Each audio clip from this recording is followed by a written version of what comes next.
16 mai 1940, 6h30 du matin. Stonne, Ardennes françaises.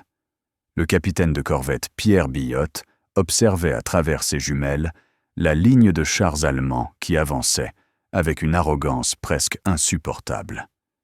15 Panzer IV se déplaçaient en formation parfaite, leurs canons de 75 mm pointés vers les positions françaises défaillantes. Les équipages allemands, confiants après avoir écrasé la Belgique en 3 jours, ne s'attendaient pas à ce qui allait suivre. Dans la tourelle de son char B1 bis numéro 37, baptisé Heure, Billotte vérifia une dernière fois ses calculs. La distance était de 1200 mètres. Le vent soufflait de l'ouest à 15 km/h. L'angle de la pente devait être compensé de 3 degrés. Pour n'importe quel artilleur traditionnel, ce tir était impossible. Les chars ne tiraient pas à de telles distances avec précision. Les manuels allemands stipulaient que l'engagement optimal pour un Panzer IV se situait entre 300 et 600 mètres. Mais les artilleurs français n'étaient pas des artilleurs traditionnels. Ils étaient les héritiers d'une tradition remontant à Napoléon, d'une culture militaire qui avait fait de l'artillerie une science exacte, quand d'autres nations la considéraient encore comme un art approximatif. Ce que les Allemands allaient découvrir ce matin-là changerait leur perception de l'adversaire français pour toujours. À 7 heures précises, Billotte donna l'ordre de tir. Le canon de 75 mm rugit. Le recul secoua le char de 40 tonnes comme un jouet. À 1200 mètres, le Panzer IV de tête explosa. Pas touché, pas endommagé. Explosé. La tourelle fut arrachée par la force de l'impact et projetée à 15 mètres. L'équipage n'eut même pas le temps de réaliser ce qui s'était passé. Ce que personne ne savait encore, c'est que ce tir unique allait déclencher la bataille la plus féroce de la campagne de France. Un village de 400 habitants allait changer de main 17 fois en 3 jours. Les Allemands, qui avaient traversé la France en jouant avec leurs adversaires, allaient découvrir ce que signifiait vraiment combattre des Français déterminés avec de l'artillerie précise. La tradition d'excellence de l'artillerie française ne datait pas de 1940. Elle remontait aux guerres napoléoniennes, quand l'empereur lui-même, ancien officier d'artillerie, avait transformé cette arme en reine des batailles. Mais c'est pendant la Première Guerre mondiale que la France avait perfectionné la science du tir précis à longue distance. Le célèbre canon de 75 modèle 1897, le 75 qui gagna la guerre, était capable de tirer 20 coups par minute avec une précision terrifiante.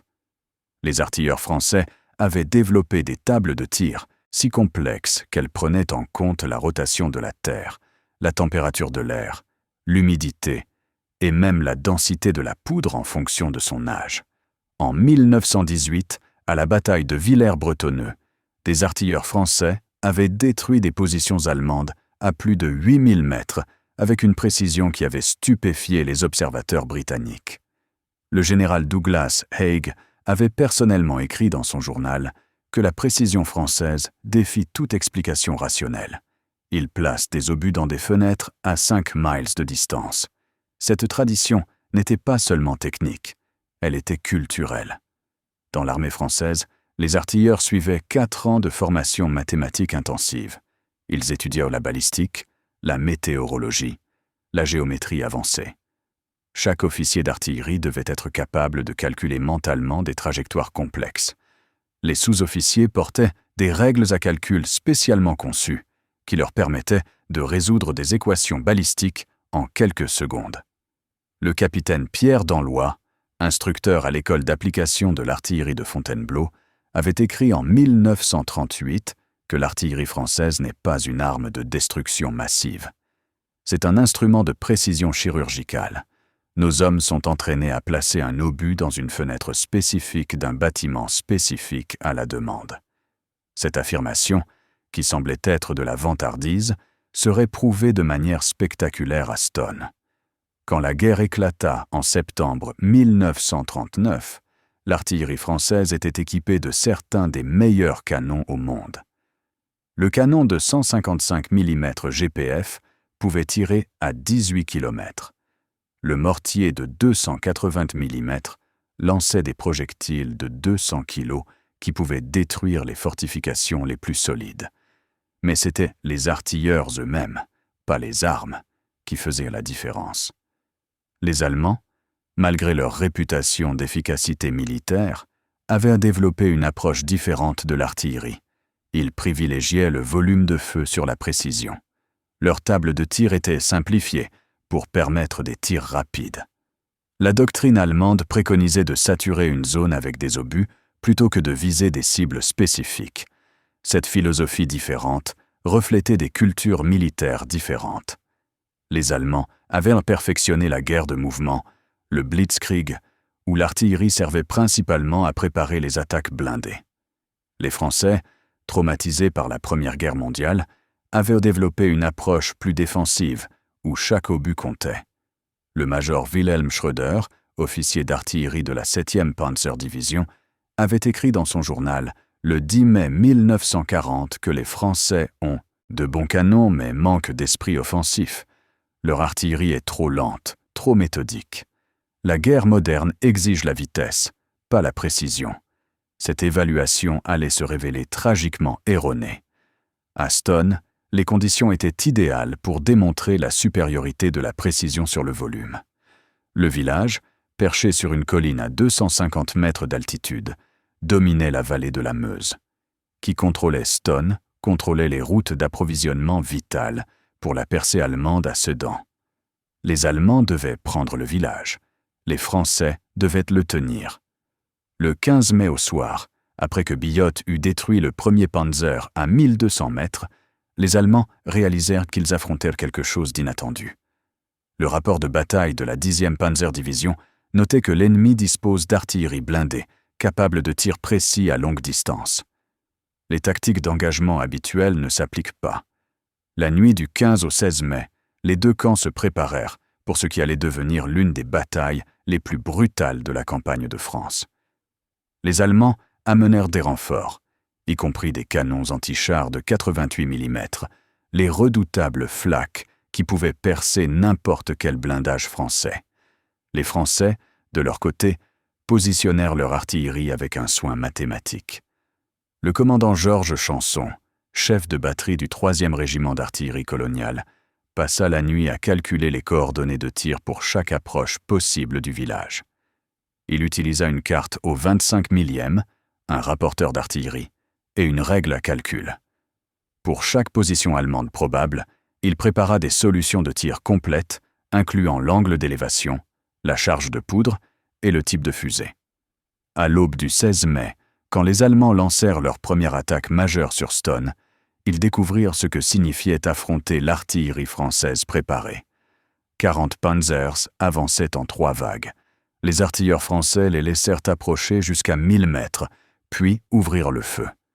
Ce qui suivit défie la description. Les observateurs allemands rapportèrent plus tard que chaque obus français semblait avoir son propre Panzer désigné.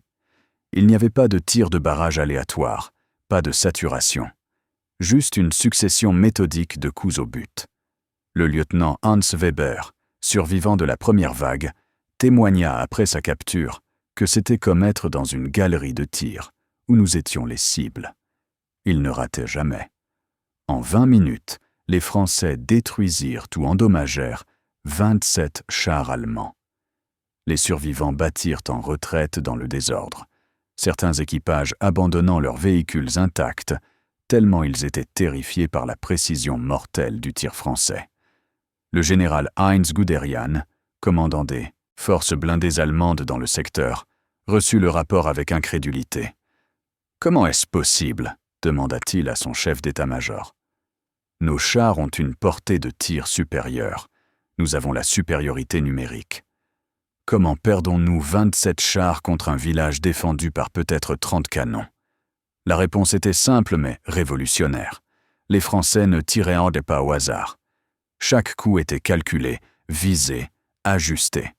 Ils utilisaient l'artillerie comme un instrument de précision, pas comme un marteau.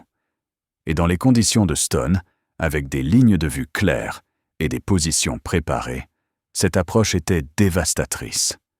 L'après-midi du 16 mai vit les Allemands changer de tactique. Plutôt que d'avancer en formation ouverte, ils utilisèrent la fumée et tentèrent des infiltrations par petits groupes. Mais les artilleurs français avaient anticipé cela aussi. Le commandant Chanson avait préparé ce qu'on appelait des tirs de barrage interdits, des grilles de tir qui couvraient toutes les approches possibles. Quand les groupes d'infanterie allemands tentèrent de s'infiltrer par les ravins et les bois, ils rencontrèrent des barrages d'artillerie si précis qu'ils semblèrent personnels. Les obus tombaient exactement où les soldats cherchaient refuge, comme si les artilleurs français pouvaient les voir individuellement.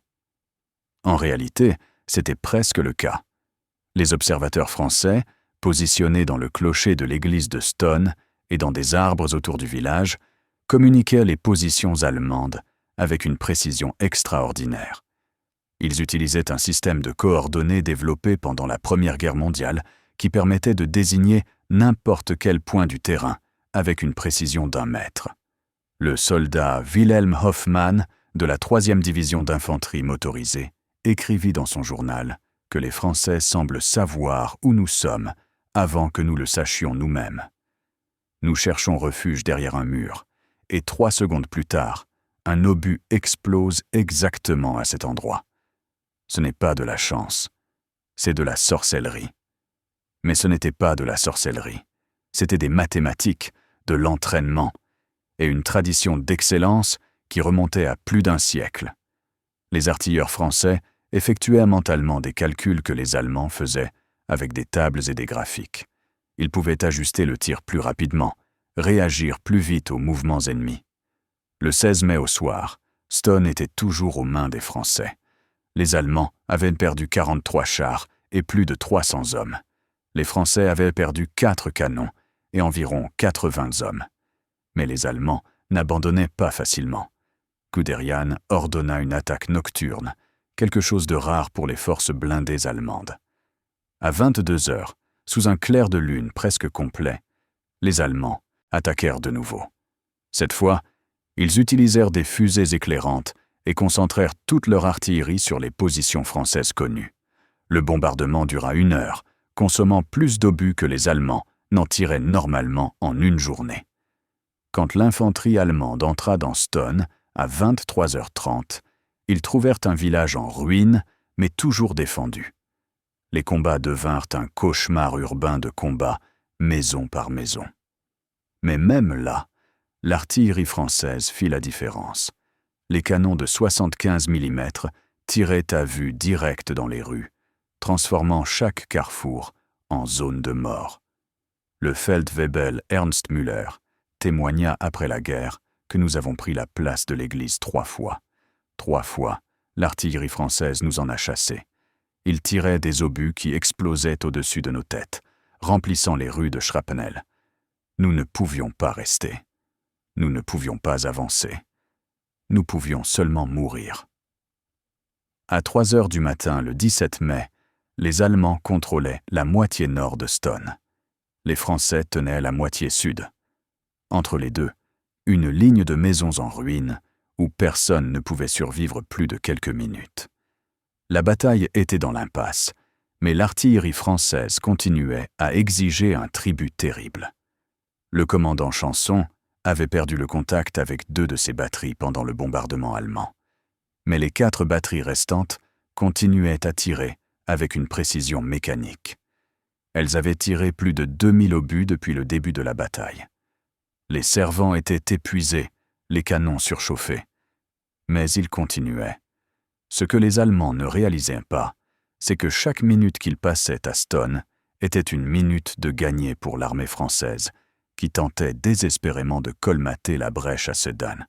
La résistance à Stonne n'allait pas arrêter le blitzkrieg, mais elle allait le ralentir.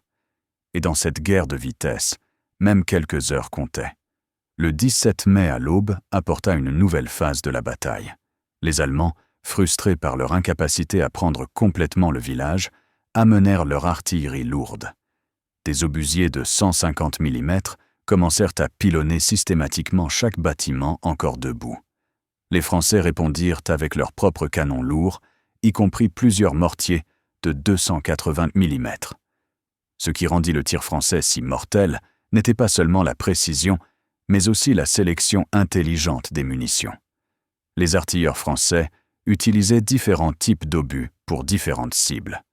Contre les chars, ils utilisaient des obus perforants à pointe durcie.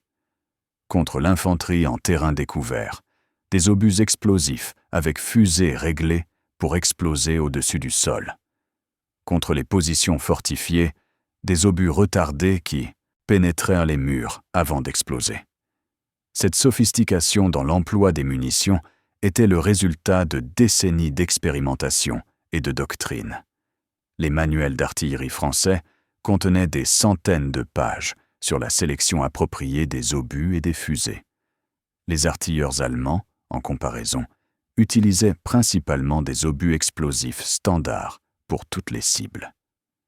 À midi le 17 mai, un incident révéla l'étendue de la supériorité française en matière de tir de précision.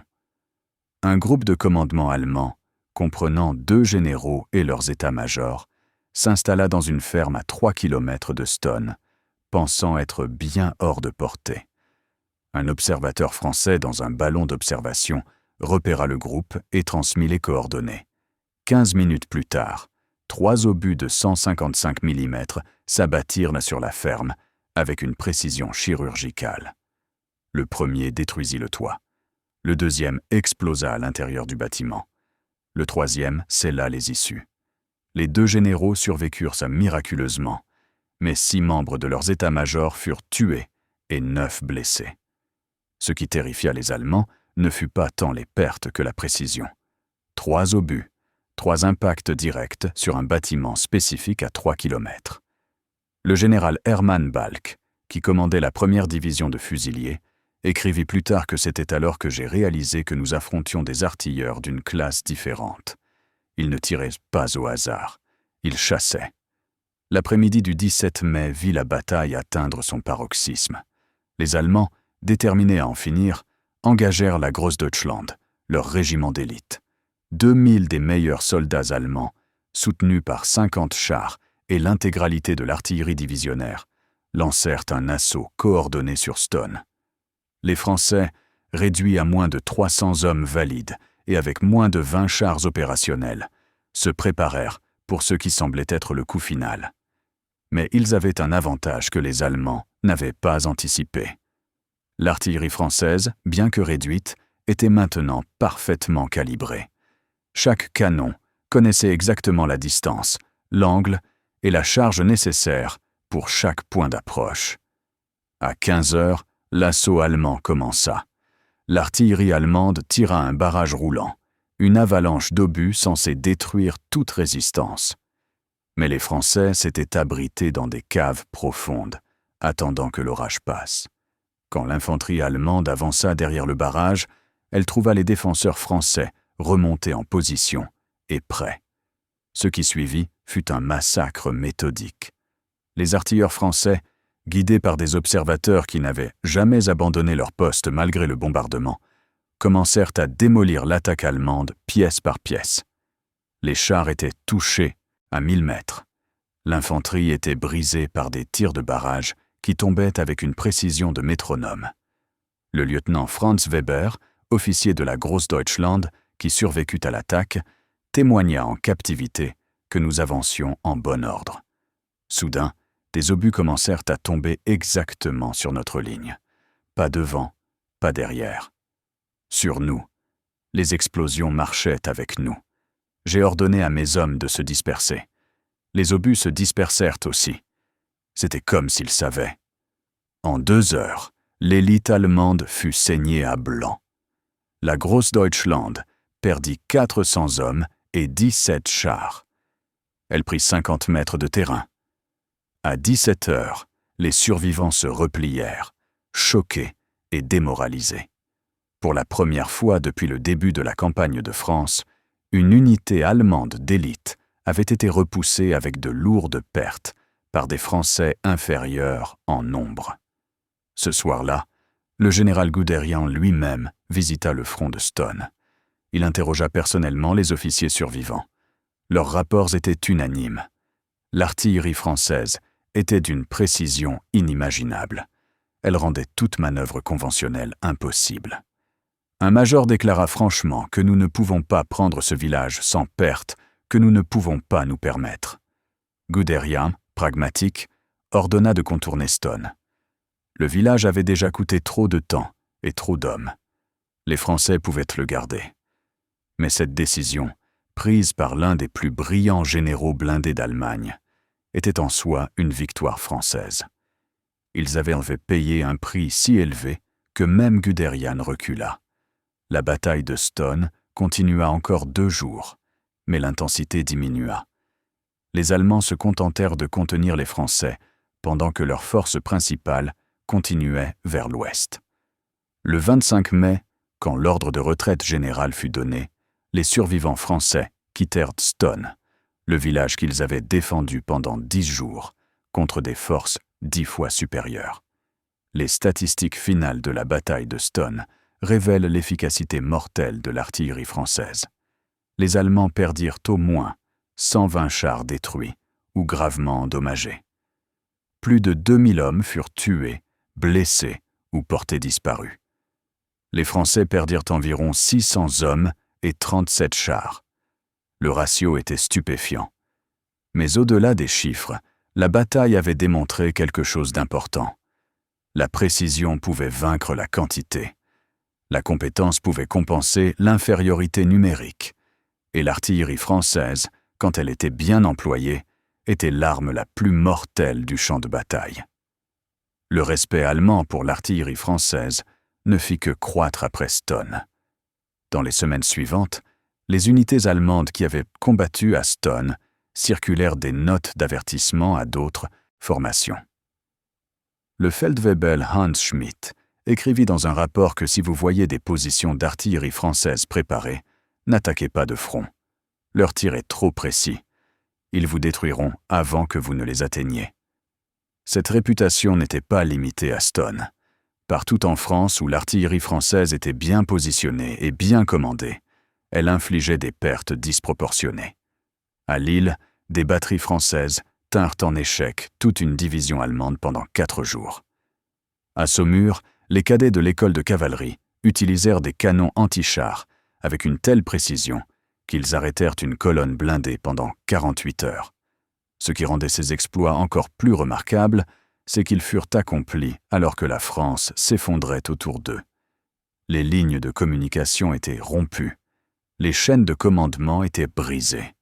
L'armée française se désintégrait.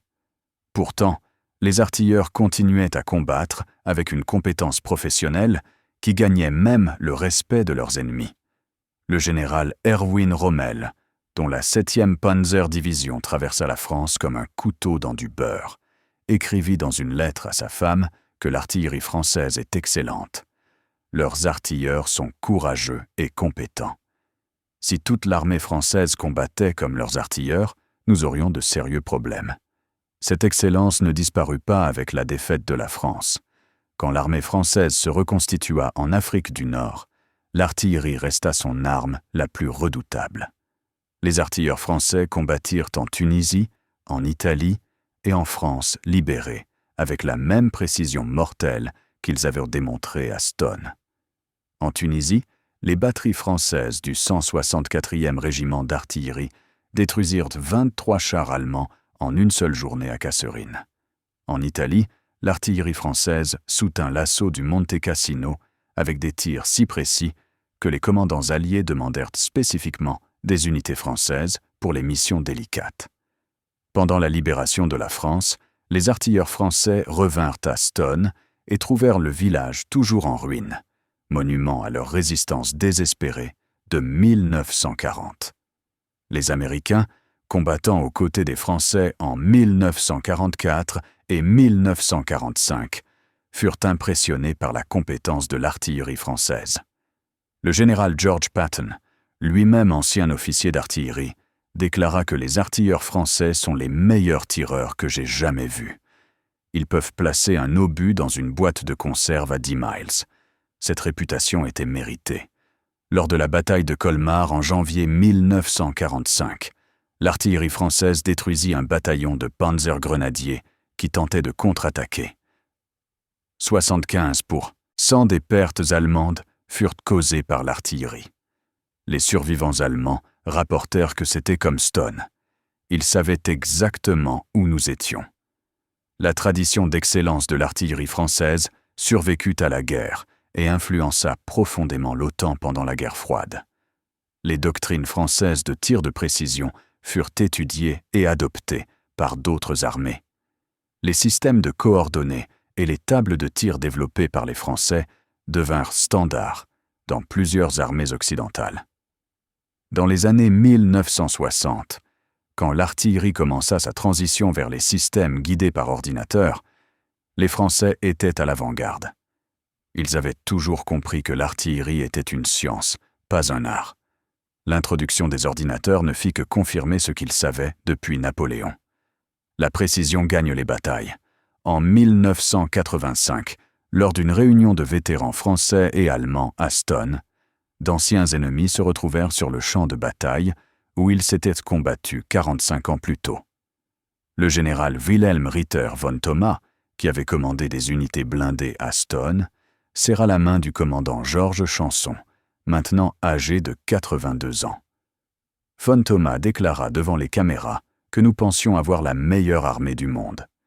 Nous avions les meilleurs chars, les meilleures tactiques, le meilleur entraînement. Puis nous avons rencontré votre artillerie à Stone. Vous nous avez enseigné l'humilité. Chaque coup au but, chaque tir parfait. Nous ne pouvions pas croire qu'une telle précision était possible. Chanson répondit simplement que nous faisions notre devoir. Nous savions que nous perdrions la guerre, mais nous voulions montrer que les Français savaient se battre. Chaque obus que nous tirions était un message. Nous ne nous rendrons pas facilement. Cette philosophie, que chaque coup comptait, que la précision était plus importante que le volume, que la compétence pouvait compenser l'infériorité numérique, était l'essence de l'artillerie française. Elle expliquait pourquoi, même dans la défaite, les artilleurs français gagnèrent le respect de leurs ennemis. Les leçons de Stone restent pertinentes aujourd'hui. Dans une ère de munitions guidées de précision et de frappe chirurgicale, les principes développés par les artilleurs français, il y a plus de 100 ans, sont plus valables que jamais. La précision bat la quantité. La compétence bat la puissance brute. Et un artilleur bien entraîné avec de bonnes informations vaut 10 artilleurs médiocres avec des armes supérieures. Le monument aux morts de Stone porte les noms de tous les soldats français qui moururent en défendant le village. Parmi eux, 23 artilleurs. Chacun d'eux avait contribué à infliger aux Allemands leurs pertes les plus lourdes de la campagne de France. Chacun d'eux avait tiré avec une précision qui défiait la croyance. Leur histoire n'est pas seulement celle d'une bataille. C'est l'histoire d'une tradition d'excellence, d'une culture militaire qui valorisait la compétence sur la force, de professionnels qui transformèrent l'artillerie en instrument de précision quand d'autres la considéraient comme un marteau grossier. Quand les Alliés doutaient du tir français, quand les Allemands riaient de la lenteur méthodique des artilleurs français, quand les observateurs prédisaient que la France tomberait en quelques jours sans résistance significative, ils ignoraient tous une vérité fondamentale. L'artillerie française n'était pas seulement une arme, c'était une science perfectionnée pendant plus d'un siècle, pratiquée par des professionnels qui pouvaient leur calculer mentalement ce que d'autres ne pouvaient pas faire avec des ordinateurs. À Stone, à 1200 mètres, le capitaine Billot avait prouvé que ce qu'on appelait un calcul impossible n'était impossible que pour ceux qui ne comprenaient pas les mathématiques. Pour un artilleur français bien entraîné, c'était juste un autre jour au bureau, un autre tir, un autre coup au but. Et quand l'obus explosa et que le panzer allemand désintégra, tous ceux qui avaient douté comprirent. L'artillerie française n'était pas un vestige d'une époque révolue, c'était l'arme du futur, précise, mortelle, implacable.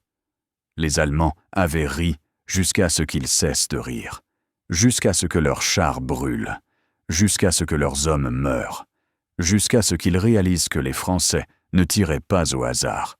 Ils chassaient, Et à Stonne, pendant 10 jours sanglants, les chasseurs français avaient montré au monde ce que signifiait vraiment l'excellence en artillerie. Le tonnerre de Stonne s'était tu en 1940.